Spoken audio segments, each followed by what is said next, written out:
Going on, guys?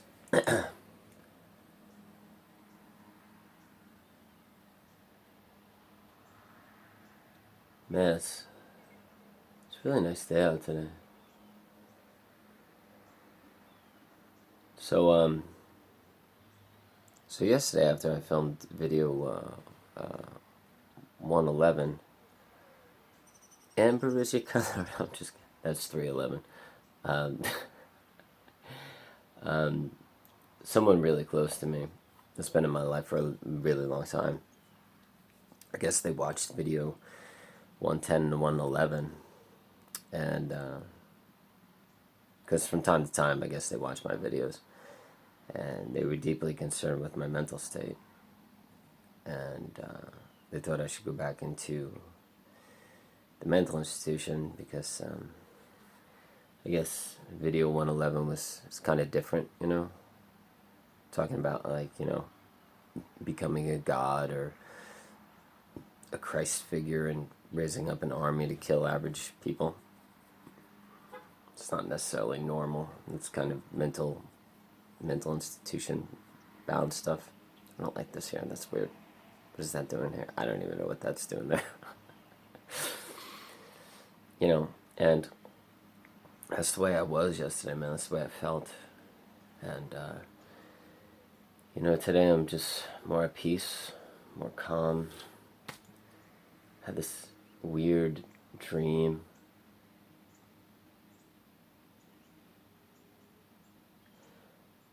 Because there's somebody in my life that I'm not really sure of. You ever have somebody in your life, it's weird, there's somebody in my life I'm really not sure of. And, they're around more and more. And, I don't understand why I can't really trust this person. There's something about this person. And this person's been in my dreams,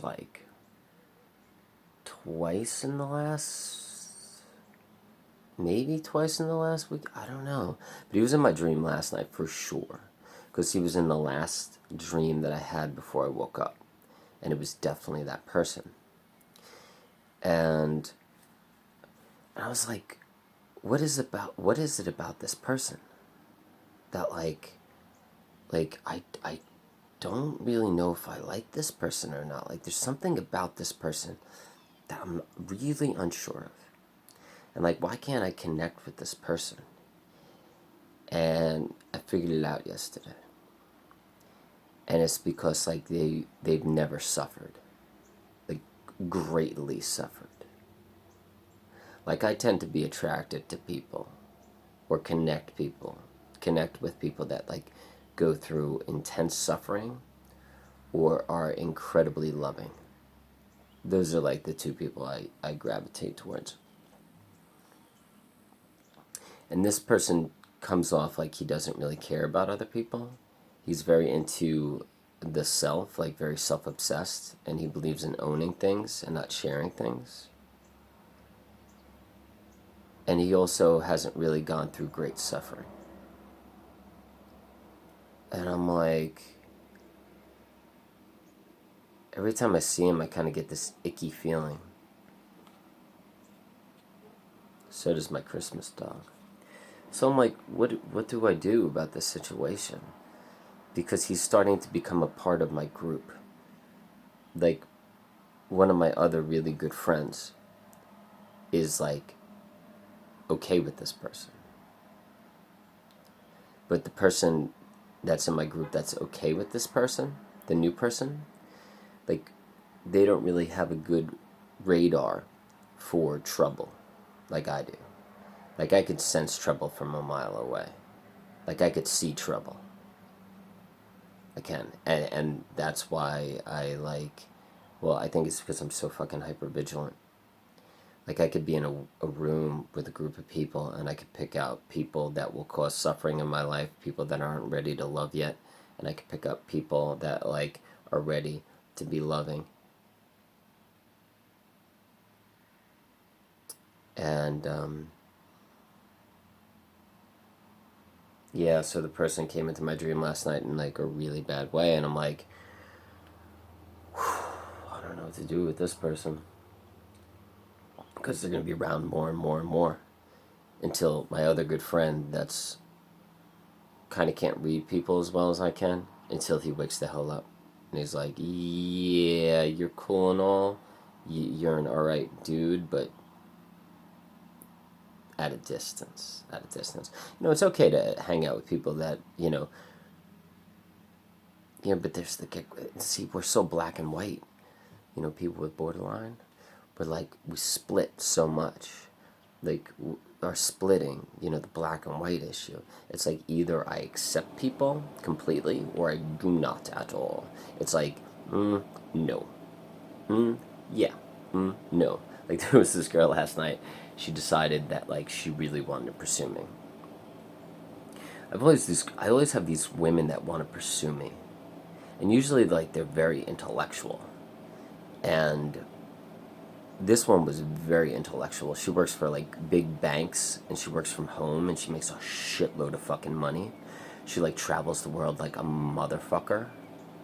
And she saw me, and she saw what I was into, because I'm on a shitload of dating websites, because I get bored and I just want to fucking fucking do something with my goddamn time. I don't want to be with somebody. I don't need to be with somebody. I just fucking dabble, I guess you could say. And it's for fucking something to do. Before fucking the virus, I really didn't dabble in anything. I was just like, whatever. But now that the virus came and I lost my community across the street, shit. We've lost too many people, so it's well, what do? You go on online dating, just take up your time, or just find new people to date or make out with, So yeah, so this person she wanted to call me. So she's so I was hanging out with my buddy, and she called me, and I was like, okay, I guess she wants to talk to me. I guess this is gonna happen. And I talked to her for about an hour. By the end of the conversation, I'm this person is very unloving. This person, she's confrontational. She, she's just cold. And she's been single for a very long time. And, she says she's dated, but she can't find the right one, or whatever the case may be. But I ended the conversation. I was just she wanted to talk longer, and I was just I didn't have time in my heart for her, because I knew she was going to end up causing me to be depressed and upset throughout the rest of my life if I would have chosen to be with her, because she wasn't loving enough for me. And I think, or kind enough for me. And I think that people with borderline, bipolar, clinically depressed, especially people that are clinically depressed, we need somebody that's super fucking loving, ridiculously loving. The only person in my life that I could honestly say is loving enough is my friend Dr. A, who lives across the street. The one that I had that dream about, that I had, I once, in one of the old episodes, I talked about having a child with this woman, and how, because she was loving enough for me to have a child with, and how I passed on my genetics to this child. Not borderline, but bipolar. And how this child was just crying and sobbing because she was so suicidally depressed. And neither Dr. A, the girl, or me could do anything about it. We had absolutely no control over her depression. And man, having a kid with bipolar, if any parents out there ever watch my videos, which I don't know if you do or not, if you have a child that is clinically depressed or bipolar, who are borderline, that's like the hardest fucking job in the world, man.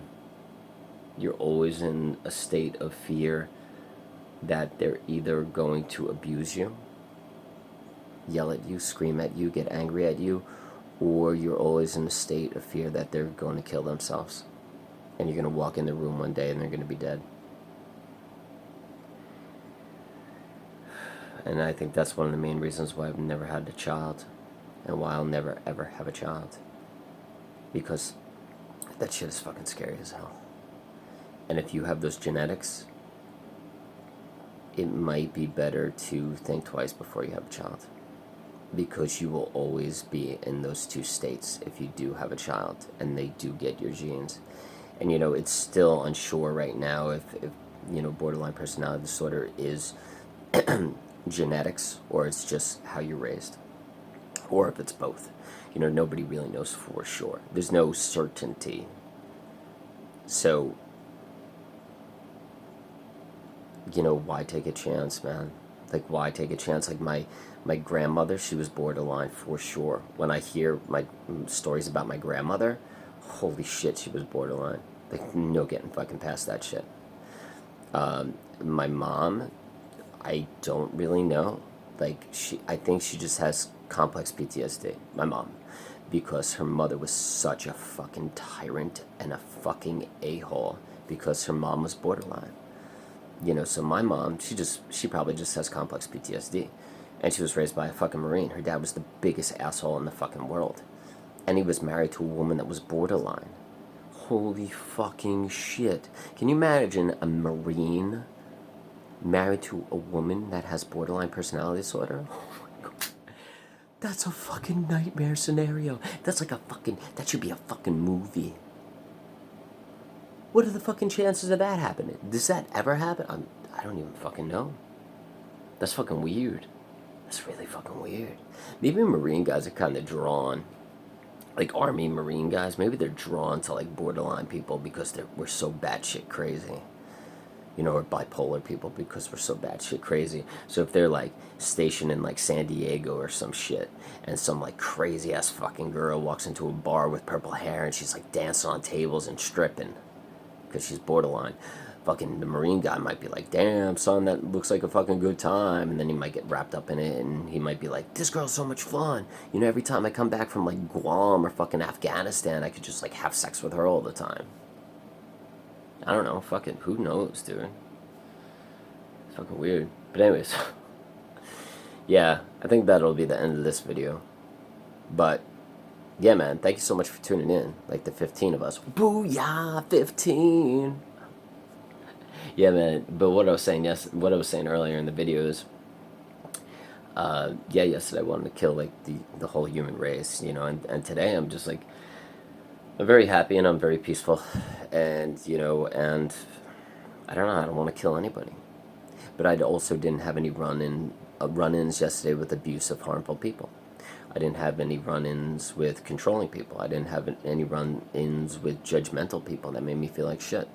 You know, I made it through the day yesterday with no issues with people, and so they didn't trigger me to want to kill the whole human race. So, you know, that also plays a factor. You know, but you know, also the day-to-day differences. You know, and I think that's why I film these videos every day, just to show the population out there, the population of people that don't have these illnesses, that we're not homicidal every day. We're not fucking angry every day. Some days we're loving, some days we're happy, some days we're peaceful, some days we're not frustrated or angry at all. Some days we don't want to kill people. And I think it's important for people to understand that like, we don't want to kill people because we're bitter and resentful. You know, like the Columbine kids. The Columbine kids just wanted to kill people just because, like, they were fucking angry at God, and, like, you know, they were doing the work for God because, like, they need to eliminate the human race because they were all evildoers and, like, you know, all this crazy ass shit. But they were bitter and resentful and angry and pissed off, and they were hurt because they were being bullied and abused, and they weren't accepted by their peers. Okay, so that was like basic, like trauma abuse that they were internalizing, and then they just exploded, you know. But for us, I think it's a little bit different, you know, or, you know, I can't talk for the entire community, but for me, it's a little bit different. You know, for me, it's, it's like I'm not bitter or resentful at the world.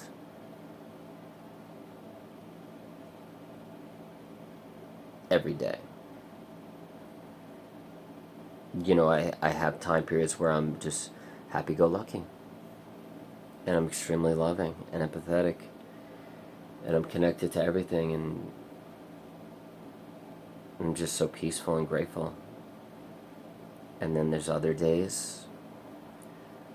If you ever see a video of mine that says like the first title is homicidal, those are the videos where I'm really far gone, right? So, but I think it's important for the overall community of the world after I die, right, to have these videos as documentations, these vlogs as documentations of what it's truly like to be a, you know, mentally ill person. You know, my book, the ebook, in the description below, by the way, you could be like the third person to buy it. Just fucking with you. The ebook in the description below, which is on Amazon, by the way, that's also a documentation of what it's like to be a mentally ill person. Much more so than these videos. Much more than so than these videos, because those are like very descriptive, you know, of like what it's really like to be mentally ill, suicidal, homicidal, you know, schizophrenic, just like crazy ass fucking shit. Where like average people would read that fucking ebook in the description below on Amazon, by the way, and they'd be like, what in the fuck? Like, how does this person even function? And that's the thing. Like, we can't function. Most of us cannot function, regardless of the great habits that we pick up. Whether it's eating healthy, you know, sleeping well, staying away from alcohol and drugs, being around loving people, it's still difficult for us to function because we have so much trauma, or we're so far gone that we like disassociate and we just look at bottles all day. Or we're so like we got so much trauma that like we're like OCD and we can't like really function, you know? So, but like, yeah, I really want fucking more average people to read that goddamn book, that ebook that I wrote, because it's like they need to fucking read that shit. I don't even want I want doctors and psychiatrists to read that shit, because I feel like doctors and psychiatrists, they just wave us the fuck off. They really don't. And I think a lot of that has to do with us, because like when we get into mental institutions, most of us just want to get the fuck out. Like, we'll just tell the doctor whatever they need to hear, just so we can leave, because most of us are jonesing to get back on drugs, or we're like fiending Mountain Dew, or we miss having sex with our girlfriend or our wife, you know, or like we're scared because our kids are at home for too long, and we're afraid that, like, you know, child service is going to take away our children, you know, shit like that. So we'll tell the doctor whatever the doctor needs to hear, so they could release us in 3 days. You know, I'm one of the motherfuckers that actually gets there, and I'm like, I'm here, and I love fucking mental institutions. So while I'm here, I'm going to sit down with that fucking doctor, and I am going to riff about every goddamn thing. And I tell them everything. I tell them what it's like to be a homicidal person. I tell them that, like, I'm not homicidal every day. I tell them that, like, when I become homicidal and I really want to kill people, I envision myself like standing, or like kneeling over the body, as I'm just like stabbing it in the chest like 100 times, and like after I'm done and like the blood is all over me and the blood is like pouring out of the body, like I tilt up my head and like this purple blue mist comes out of my mouth, and it's like this euphoric like like mystical, like demon godlike experience, where I have like this purple blue energy within me, and like when I kill, like the purple and blue energy Like when I tilt up my head, like goes into the air. Like that's the shit. That's the shit. Like I go into detail about that in one of the chapters in the ebook, and like that shit is just straight up fucking crazy. But like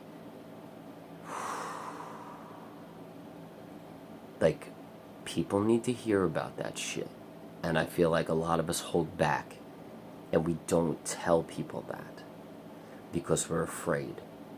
We're afraid that they're either gonna keep us in mental institutions longer, they're gonna fucking arrest us because we're batshit fucking crazy, or they're gonna put us in state-run facilities where like they'll never let us out because we're that fucking crazy. Like when my therapist told me, like, no, when my psychiatrist told me like a couple weeks ago on the phone that like if we don't nip this, like, you know, wanting to kill average people in the bud, that like they might put me in like, you know, state-run facilities where like I'm there for life. Like that's a fucking wake-up call, son. That's like, well, what do I do then? Like, do I just like, what the fuck? Like, what do I do then? And like, you don't want to hear that shit. So what am I gonna do now? I don't want to go there. Do I want to spend the next 65 years in fucking like some state-run facility that's like really fucking crazy, where the nurses don't even care about the patients, and the patients are fucking like got tattoos all over them, and they're fucking like just insanely fucking like killing. Dude, like, I'm like fucking homicidal and crazy, but I'm also like a loving, kind person, and I'm like a bunny rabbit. Like, I can't handle those type of people. Those type of people are just fucking like insane every second, every minute, because most of them have done so many fucking drugs. Like, I've been in mental institutions, and I'll tell you, man, like, in the 9 times I've been to mental institutions, like, the really fucking crazy motherfuckers either are like really fucking religious, right? But towed in with like, sometimes they're towed in with like drug use as well. So they talk about like being an angel and like doing the work for like Jesus and God, and like how they need to like, you know, rid out the evil in the world for like Jesus and God, and how they're working for God, and how they're an angel. And it's just like, and they're like, and they don't leave that state. They're in that person that thinks they're an angel for 24 hours a day. They don't leave that. And all they do is talk to you about the Bible and being an angel and being Jesus Christ, or like working for God, or being the messenger for God. And that's all they talk to you about. And that's who they are 24 hours a day. So you got the angel Jesus, you know, fucking, you got the crazy fucking too overly religious people in mental institutions that feel like they're working for God, or that they are God, or that they are Jesus, or that they're an angel for God. That shit is fucking insane, because they do not leave that person. They are that person 24 hours a day. Then there's the people that have done too many fucking drugs and that are also fucking mentally ill. And those fucking people, they're fucking super far gone. And there's no repairing them. There's no repairing them. Like, if you're really mentally ill, especially if you have like levels of schizophrenia and schizoaffective or borderline, please stay the fuck away from drugs. Like, honestly. Because like, when I run into people in mental institutions that have like severe mental illnesses or personality disorders on top of like severe drug use, they're so fucking far gone that it's scary as shit. I once was in this mental institution where this girl, little tiny girl, she must have been 17. She wasn't even out of high school yet. She looked like a goddamn cheerleader. And wherever she was like reading the Bible. And like she wouldn't want to speak with people. And like sometimes she would like just start talking in verses from the Bible. And that's all she ever did. And one day she was just in the hallway and I saw the whole fucking thing. It was the scariest goddamn thing I've ever fucking seen. I was in the hallway because I'm a pacer when I'm in a mental institution. They either want you to fucking watch a TV or they fucking want you in your room. And I ain't about fucking sitting down in a fucking room or fucking sitting and watching TV. I ain't into that shit, and I ain't about doing puzzles. I fucking do not like puzzles. They frustrate the shit out of me. Not calming at all, those fucking puzzles. And like, because I don't want to be a fucking zombie in a drone. I actually like want to walk around because I'm physical. And so I walk the halls. I pace the halls, so I see a lot of shit go down, because most shit goes down in the fucking halls, because most shit goes down when people are in their rooms, because they're in the rooms thinking all the time. And when you think too much and you're fucking mentally ill, or you're fucking thinking that you're fucking God or whatever the fuck it is, you fucking snap. So there was the little tiny cheerleader girl that used to read the Bible all the time. And like she would just walk around like talking verses from the Bible to herself, like out loud. One day she was in the hall and she was just like sitting in a chair, and she was just like, she was saying the verses from the Bible, and she was just like kind of like just bobbing her head. And then all of a sudden, like, somebody came up to her, a nurse came up to her and just said something to her. You know, like, like, hey, Amy, how you doing?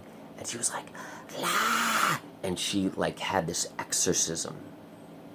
Like, and I saw what the nurse said to her. Like, the nurse was just saying hi, like, how you doing today?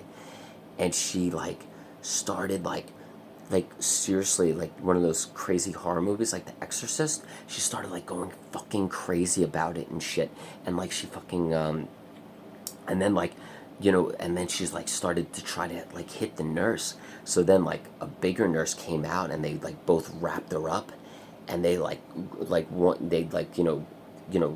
from far, from a distance, just to hold her.